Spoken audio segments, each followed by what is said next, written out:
ஒருவேள யூடியூப் எங்காவது இவருடைய முகத்த நீங்க பார்த்திருக்கலாம்.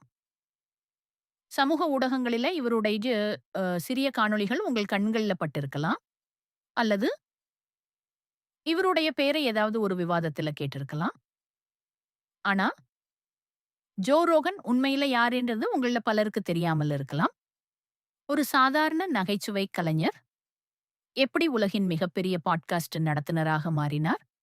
எப்படி உலகின் மிகப்பெரிய விஞ்ஞானிகள், கோடீஸ்வரர்கள், அரசியல்வாதிகள், நடிகர்கள், எழுத்தாளர்கள் அவருடைய நிகழ்ச்சியில பேச வருகிறார்கள்.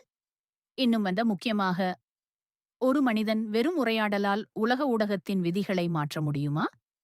ஒரு சாதாரண நகைச்சுவை கலைஞர் எப்படி உலகின் மிகவும் செல்வாக்கு கொண்ட ஊடக மனிதர்களில் ஒருவராக மாறினார்? இந்த கேள்விக்கான பதிலை புரிந்து கொள்ள நாம் ஜோ ரோகனை பற்றி மட்டும் பேசக்கூடாது. மனித மனதை பற்றியும் பேச வேண்டும். அதற்குத்தான் மாக்கியவெல்லி நமக்கு வழிகாட்டுகிறார். மாக்கியவெல்லி ஒரு இடத்தில் கூறுகிறார், மக்கள் பெரும்பாலும் உண்மையை விட உண்மையாக தோன்றுவதையே நம்புகிறார்கள். இந்த ஒரு வரியே இன்றைய சமூக ஊடக உலகையும் பாட்காஸ்ட் உலகையும் புரிந்து கொள்ள போதுமானது. ஜோ ரோகன் எல்லாவற்றையும் தெரிந்த மனிதர் என்று யாரும் சொல்லலை. அவரும் அப்படி சொல்லலை. ஆனால் அவர் செய்த ஒரு விஷயம் உலகையே மாற்றியது. அவர் மனிதர்களை முழுமையாக பேச விட்டார். 2 மணி நேரம், 3 மணி நேரம், சில நேரங்களில் அதைவிட அதிக நேரம். அங்கே மக்கள் ஒரு பதிலை மட்டும் கேட்கவில்லை. ஒரு மனிதன் எப்படி யோசிக்கிறான் என்பதையும் பார்த்தார்கள். அதுதான் நம்பிக்கையை உருவாக்கியது. மாக்கியவெல்லி இன்னொரு கருத்தை கூறுகிறார். அதிகாரம் என்பது வலிமையால் மட்டும் உருவாகாது. மனிதர்களின் மனதை யார் வழிநடத்துகிறார்களோ அதிகாரம் அவர்களிடமே இருக்கும். 500 ஆண்டுகளுக்கு முன்பு அவர் அரசர்களைப் பற்றி பேசினார். ஆனால் இன்றுக்கு அந்த வரி ஊடக உலகிற்கும் பொருந்துகிறது. இன்றுக்கு மக்களின் கவனத்தை யார் பிடிக்கிறார்களோ அவர்கள் உலகத்தின் சிந்தனையையும் மாற்ற முடியும். ஒரு காலத்துல செய்தி நிறுவனங்கள் என்ன கேட்க வேண்டும் என்று முடிவு செய்தன. இன்றைக்கு ஒரு பாட்காஸ்ட் உலகளாவிய விவாதத்தை ஆரம்பிக்க முடிகிறது. இதுதான் அதிகாரத்தின்ற புதிய வடிவம். இது அரசியல் அதிகாரம் அல்ல, இது கவனத்தின் அதிகாரம். மக்கள் யார்கிட்ட கேட்கிறாங்களோ மெதுவாக அவர்கள் யோசிக்கிற ஃபேபம் முறையும் மாற ஆரம்பிக்கிறது. அதனாலதான் இன்னை செல்வாக்கு என்பது பணத்தை விட பெரிய சக்தியாக மாறிவிட்டது. ஆனா இங்கே ஒரு முக்கியமான கேள்வி இருக்கிறது. ஒரு பெரிய மேடை இருந்தால் அதுல சொல்லப்படும் எல்லாமே சரியா? அதற்கான பதில் இல்ல. ஒரு நல்ல கருத்தும் பரவலாம். ஒரு தவறான கருத்தும் அதே வேகத்தில பரவலாம். அதனாலதான் எந்த ஒரு மனிதரையும் கண்மூடித்தனமாக நம்புவது ஆபத்தானது. அவர் ஜோ ரோகனாக இருந்தாலும் சரி, ஒரு அரசியல்வாதியாக இருந்தாலும் சரி, ஒரு விஞ்ஞானியாக இருந்தாலும் சரி, ஒரு யூடியூபராக இருந்தாலும் சரி. மாக்கியவெல்லி இன்னொரு பாடத்தை கற்றுக் கொடுக்கிறார். புத்திசாலியான மனிதன் பிறரின் ஆலோசனையை கேட்பான்.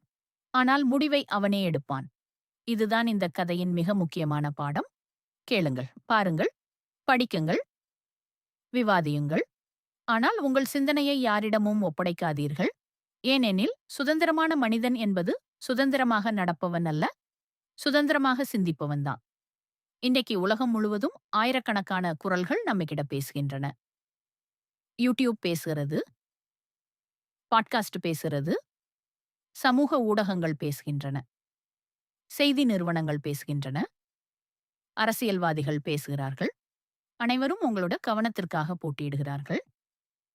ஆனால் இறுதியில ஒரு கேள்வியை மட்டும் உங்களிடம் நீங்கள் கேளுங்கள். நான் கேட்கிறது உண்மையா? அல்லது உண்மையாக தோன்றுகிறதா?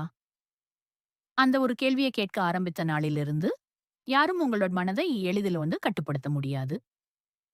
ஒருவேளை அதுதான் மாக்கியவெல்லி நமக்கு கற்றுக் கொடுக்க நினைத்த மிகப்பெரிய பாடமாக இருக்கலாம்.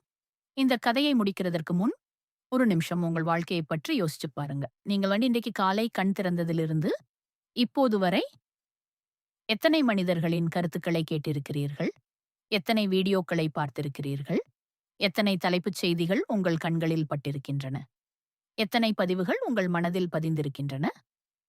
நாம் நினைப்பது போல நம் மனம் வெறுமையாக இருப்பதில்லை. ஒவ்வொரு நாளும் ஆயிரக்கணக்கான தகவல்கள் நம் மனதுக்குள் நுழைகின்றன. சில தகவல்கள் நம்மை சிரிக்க வைக்கின்றன. சில தகவல்கள் கோபப்பட வைக்கின்றன. சில தகவல்கள் பயத்தை உருவாக்குகின்றன. சில தகவல்கள் நம்பிக்கையை உருவாக்குகின்றன.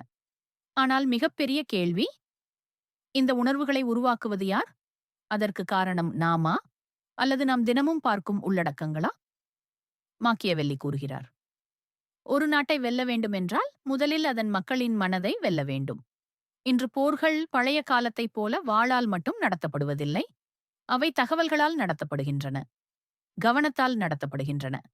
கருத்துக்களால் நடத்தப்படுகின்றன. ஒரு மனிதன் தினமும் என்ன பார்க்கிறான்? என்ன கேட்கிறான்? யாரை நம்புகிறான்? அதுவே மெதுவாக அவனுடைய உலகப் பார்வையாக மாறிவிடுகிறது. அதனால தான் இன்றைக்கு அனைவரும் உங்களோட கவனத்திற்காக போட்டியிடுகிறார்கள். யூடியூப், பாட்காஸ்ட், இன்ஸ்டாகிராம், டிக்டாக், செய்தி நிறுவனங்கள், அரசியல்வாதிகள், நிறுவனங்கள் ஒவ்வொருவரும் ஒரு விஷயத்திற்காக போராடுகிறார்கள். உங்களோட நேரம், உங்களோட கவனம், உங்களோட மனம். ரோம பேரரசர் மார்க்கஸ் அரேலியஸ் ஒரு இடத்தில் கூறுகிறார், உன் மனத்தின் மீது உனக்கே அதிகாரம் உள்ளது, வெளியில் நடப்பவைகளின் மீது இல்லை.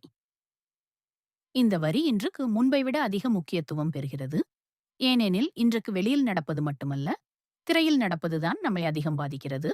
நாம் பார்க்கிற வீடியோக்கள், நம்ம கேட்கிற பாட்காஸ்டுகள், நம்ம படிக்கும் மெட்டான செய்திகள், இவை அனைத்தும் மெதுவாக நமது சிந்தனையை வடிவமைக்கின்றன. ஒரு நாளில் அது தெரியாது, ஒரு வாரத்திலும் தெரியாது.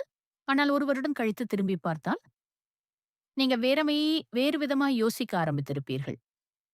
அதற்கு காரணம் ஒரே ஒரு பெரிய நிகழ்வு அல்ல, தினமும் பார்த்த சிறிய சிறிய தகவல்களின் கூட்டுத்தொகை.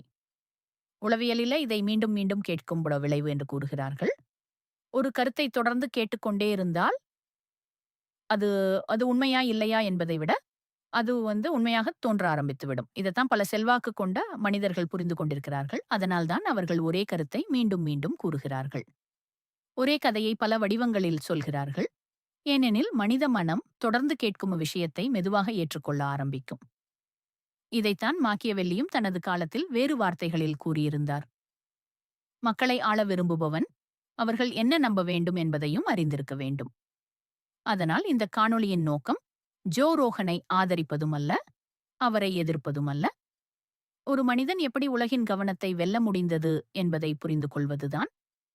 அவரைப் போல இன்னும் பலர் வருவார்கள். இன்னும் பெரிய செல்வாக்கு கொண்ட மனிதர்களும் வருவார்கள். ஏனெனில் எதிர்காலத்தில் மிகப்பெரிய அதிகாரம் ஆயுதங்களிடமும் இருக்காது, பணத்திடமும் மட்டும் இருக்காது. மக்களின் கவனத்தை கட்டுப்படுத்துபவர்களிடமே இருக்கும். அதனாலதான் ஒவ்வொரு வீடியோவையும் பாருங்கள், ஒவ்வொரு பாட்காஸ்டையும் கேளுங்கள், ஒவ்வொரு புத்தகத்தையும் படியுங்கள். ஆனால் ஒரு விஷயத்தை மட்டும் ஒருபோதும் விட்டுக் கொடுக்காதீர்கள், உங்கள் சொந்த சிந்தனையை. கேளுங்கள், சந்தேகப்படுங்கள், ஒப்பிடுங்கள், ஆதாரங்களை தேடுங்கள். பிறகு மட்டுமே ஒரு முடிவுக்கு வாருங்கள். ஏனெனில் சுதந்திரம் என்பது நாம் விரும்பியதை பேசுவதில் மட்டும் இல்லை, நாம் கேட்பதையும் பார்ப்பதையும் நம்புவதையும் சுயமாக தேர்ந்தெடுக்கும் திறனில்தான் உண்மையான சுதந்திரம் இருக்கிறது. இந்த உலகம் ஒவ்வொரு நாளும் உங்கள் கவனத்திற்காக போராடும். ஆனால் அந்த போரில் வெற்றி பெற வேண்டியது யார் தெரியுமா? அவங்க அல்ல, நீங்க தான். ஏனெனில் இறுதியில உங்களோட வாழ்க்கையை மாத்துறது ஒரு வீடியோ அல்ல, ஒரு பாட்காஸ்டும் அல்ல. உங்க மனசுல நீங்க எடுக்கிற இறுதி முடிவு தான். அந்த முடிவு எப்போதும் உங்களோடதாவே இருக்கட்டும்.